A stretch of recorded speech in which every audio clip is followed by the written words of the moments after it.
Hello guys, അപ്പോൾ നമുക്കിന്നൊരു ഓട്ടായി ഈറ്റിനിടെ നോക്കിയാലോ. ഇപ്പോൾ രാവിലെ ബ്രേക്ക്ഫാസ്റ്റിന് നല്ല പാൽപ്പൊട്ടും ബീഫ് കറി ആയിരുന്നു കേട്ടോ ഗൈസ്.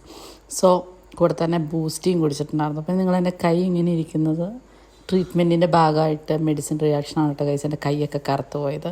സോ അതൊക്കെ കഴിഞ്ഞ് ഉച്ചയ്ക്ക് ലഞ്ചിന്ന് പുറത്തുനിന്നായിരുന്നു, ഹോസ്പിറ്റലിൽ പോകേണ്ട ദിവസമായിരുന്നു. അപ്പോൾ നല്ല സൂപ്പർ മീൽസ് കഴിച്ചിട്ടുണ്ടായിരുന്നു. കൂടെ തന്നെ നല്ല അയല ഫ്രൈയും.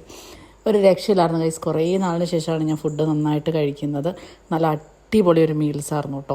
ഇതൊക്കെ കഴിഞ്ഞ് വീട്ടിൽ വന്നു കഴിഞ്ഞപ്പോഴത്തേ ഒരു ലാസ്റ്റ് സൈഡ് ഐസ്ക്രീമിൽ നിന്ന് കുറച്ച് ഐസ്ക്രീം എടുത്ത് കഴിച്ചിട്ടുണ്ടായിരുന്നു. സോ വായിലെ തൊലിയൊക്കെ പോകുന്നുകൊണ്ടാണോ എന്നറിയില്ല, കൊന്തേനും കഴിക്കുമ്പോൾ ഭയങ്കര സ്പൈസിയാണ്, അതുകൊണ്ട് കുറച്ച് ഐസ്ക്രീം മേടിച്ച് വെച്ചിട്ടുണ്ടായിരുന്നു. അപ്പോൾ അത് ഐസ്ക്രീം കഴിച്ചു.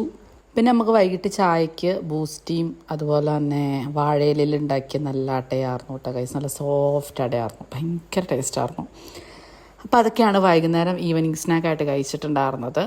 പിന്നെ രാത്രി ചോറിന് തേങ്ങാച്ചോറ്, ബീഫ് കറി, പരിപ്പ് കറി, പിന്നെ സാലഡ്, കാബേജ് തോരൻ. ഇതെനിക്ക് ഭയങ്കര ക്രേവിങ്സ് ആയിട്ട് ഉണ്ടാക്കി തരാൻ പറഞ്ഞാണ് കേട്ടോ ഗൈസ്. എനിക്ക് തേങ്ങാച്ചോറും ബീഫും കഴിക്കാൻ ഭയങ്കരമായിട്ട് കൊതിയായി. അപ്പോൾ ബീഫ് കറി ഉള്ളതുകൊണ്ട് തേങ്ങാച്ചോറ് വെച്ച് വൈകുന്നേരത്തേക്ക്. പിന്നെ കഴിച്ച് ഇത്രയൊക്കെയാണ്. ഇഷ്ടമാണ് ചാനൽ സബ്സ്ക്രൈബ് ചെയ്യുക, ലൈക്ക് ചെയ്യുക, ഷെയർ ചെയ്യുക. സോ ഇപ്പോൾ ഞാൻ പോയിട്ട് വരാം. ബൈ.